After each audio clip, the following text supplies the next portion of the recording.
Hello மக்களே, welcome to our channel Rees Express. So இன்னைக்கு நம்ம ஒரு இன்ட்ரெஸ்டிங்கான என்டர்டைன்மெண்ட் கண்டென்ட் வீடியோ தான் பார்க்க போகிறோம். அதுவும் ஒரு பிக் பாஸ்க்கான அப்டேட் தான் பார்க்க போகிறோம். ஸோ அதில் பார்த்தீங்கன்னா இப்போ விஜய் டிவி வந்து இனிமே பிக் பாஸ் சீசன் நடத்தாது அப்படின்னு சொல்லி ஒரு நியூஸ் வெளியாகியிருக்கு. ஸோ அதை பற்றி டீட்டெயிலாக இந்த வீடியோவில் பார்க்கலாம். வீடியோ மிஸ் பண்ணாம கடைசி வரைக்கும் பாருங்க. இப்போ அவங்க வீடியோக்குள்ள போகலாம். இப்போ ரீசெண்டாக பார்த்தீங்கன்னா ஜியோ வந்து ஹாட்ஸ்டாருக்குள்ள கொலாப் ஆகி ஜியோ ஹாட்ஸ்டார் சொல்லி சேஞ்ச் ஆயிருக்கு. ஸோ அதனால விஜய் டிவி வந்து இனிமே பிக் பாஸ் நடத்தாது அப்படின்னு சொல்லி வெளியில பேசிட்டு வராங்க. ஸோ அதனால தான் ஒரு முன்னேற்பாடா கலர்ஸ் டிவி வந்து இப்போ சீசன் 8ஓட எபிசோட்ஸை ரீடெலிகாஸ்ட் பண்ண போறாங்க. ஸோ இது வந்து நாளைக்கு 9 மணிலேருந்து ஸ்டார்ட் ஆக போகுது. யூஸ்வலாக மக்கள் மத்தியில் விஜய் டிவினா பிக் பாஸ்னா விஜய் டிவி அப்படின்னு சொல்லி தான் ஒரு பிராண்டா இருக்கு. இப்போ திடீர்னு வந்து கலர்ஸ் டிவிக்கு மாத்துறாங்க அப்படின்னா அவங்களால எப்படி ஏத்துக்க முடியும்னு சொல்லி எனக்கு தெரியல. அந்த அளவுக்கு டிஆர்பி ஏறுமா ஏறாதா அப்படின்னு சொல்லியும் தெரியல. ஸோ அந்த ஒரு ரீச்சை பிடிக்கிறதுக்கு தான் இப்போ சீசன் 8 வந்து ரீடெலிகாஸ்ட் பண்றாங்க அப்படின்னு சொல்லி நான் நினைக்கிறேன். அது மட்டும் இல்லாம சிலர் என்ன சொல்றாங்கன்னா, ஹிந்தி பிக் பாஸ் வந்து டெலிகாஸ்ட் பண்ணிட்டு இருந்ததால தமிழ் பிக் பாஸ் பார்க்காதவங்க திருப்பி பார்க்கலாம் அப்படின்னு சொல்லி ரீடெலிகாஸ்ட் பண்றாங்க அப்படின்னு சொல்லிட்டு இருக்காங்க. ஆனா வந்து ஹாட்ஸ்டார்ல இருக்கு தமிழ் பிக் பாஸ் எல்லாமே. ஸோ அதுல கூட அவங்க போய் பார்க்கலாம். ஏன் இதுல ரீடெலிகாஸ்ட் பண்றாங்கன்னு சொல்லி கேள்வி வருது. மேக்ஸிமம் ஆஃப் சான்ஸ் என்ன இருக்கும் அப்படின்னா சீசன் 9 இல்லைன்னா பிக் பாஸ் அல்டிமேட் எதுவா இருந்தாலும் கலர்ஸ் டிவியில் வர வாய்ப்பு இருக்கு அப்படின்னு சொல்லி தான் வெளியில வந்து பேசிக்கிட்டு இருக்காங்க. போன சீசன் பார்த்தீங்கன்னா விஜய் டிவி கொஞ்சம் ஏனோ தானோன்னு பண்ண மாதிரி தான் இருந்துச்சு. ஏன்னா நிறைய செலவு பண்ணாம அந்த கப்பு கூட கொஞ்சம் ஓரளவுக்கு பண்ணிட்டு அப்புறம் முன்னாடி சீசன்லாம் வந்து ஃப்ளாட் கொடுத்தாங்க, நிறைய ப்ரைஸ்லாம் கொடுத்தாங்க. இந்த சீசன்ல வெறும் 40 லேக்ஸ் தான், அதுலயும் வந்து 50 லேக்ஸ்லேயே பிரிச்சு 40 லேக்ஸ் தான் டைட்டில் வின்னருக்கே தந்திருக்காங்க.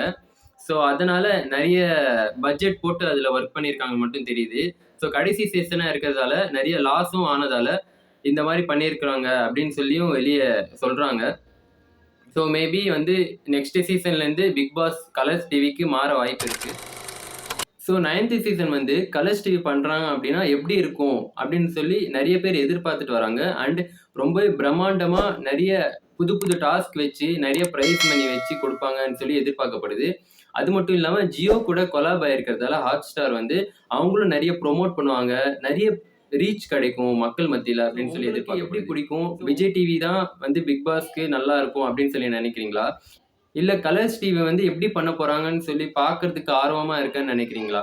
கமெண்ட் பண்ணுங்க. அது மட்டும் இல்லாமல் பிக் பாஸ் 8ஓட கண்டஸ்டன்ஸ்லாம் இப்போ நிறைய ரீச் ஆகிட்டு வராங்க. வைரலாகவும் நிறைய வீடியோஸ்ல போயிட்டே வராங்க. நிறைய ஷோஸ்ல அவங்க போறாங்க. முன்னாடிலாம் பிக் பாஸ் முடிச்சுட்டு ஆளே காணாம போயிடுவாங்க. ஆனா இப்போ நிறைய ஷோஸ்க்கு அவங்கள இன்வைட் பண்றாங்க. குறிப்பா முத்துக்குமாரன் பார்க்கணும் அப்படின்னா ஃபர்ஸ்ட் பிக் பாஸ் முடிஞ்ச 2வது நாளே துபாய்க்கு போயிட்டாப்புல. நெக்ஸ்ட் இப்போ வந்து பாத்தீங்கன்னா சிங்கப்பூர் போயிட்டாரு. இந்த மாதிரி நிறைய அவங்களுக்கு இன்வைட் வந்துட்டே இருக்கு. அப்புறம் சமுத்திரக்கனி அண்ணன் ஒரு படத்துக்கு ப்ரொமோட் பண்ற மாதிரி அப்படி போனாரு. அப்புறம் தீபக், மஞ்சரி, ரயான், சௌந்தர்யா, ஜாக்லின் இந்த மாதிரி இவங்க நிறைய ஷோஸ்க்கு இன்வைட் பண்ணப்படுறாங்க. அது மட்டும் இல்லாம விஜய் டிவிலையும் நிறைய ஷோஸ் வச்சு அவங்கள கூப்பிடுறாங்க. பிபி கொண்டாட்டம், அண்டாகா கசம், கம்பெனி அப்படின்னு சொல்லி நிறைய ஷோஸ்ல அவங்க கூப்பிட்டு திருப்பி அவங்க மக்களுக்கோட அவங்க மூஞ்சி மறக்காம இருக்க என்னென்னமோ பண்றாங்க. அவங்களுக்கும் சேனல்ல ஃபேம் ஆகணும் அப்படின்னு சொல்லியும் பண்றாங்க. ஸோ எல்லாருக்கும் வாழ்த்துக்கள் தான் சொல்லணும். அண்டு உங்களோட ஃபேவரட் கண்டஸ்டன்ட் யாரு பிக் பாஸ் 8ல அப்படின்னு சொல்லி கமெண்ட் பண்ணுங்க. ஸோ நெக்ஸ்ட் வீடியோவில் என்ன வீடியோ அப்லோட் பண்ணலாம் அதுவும் கமெண்ட் பண்ணுங்க. நெக்ஸ்ட் வீடியோவில் சந்திக்கிறேன். Until then Tata bye bye, see you.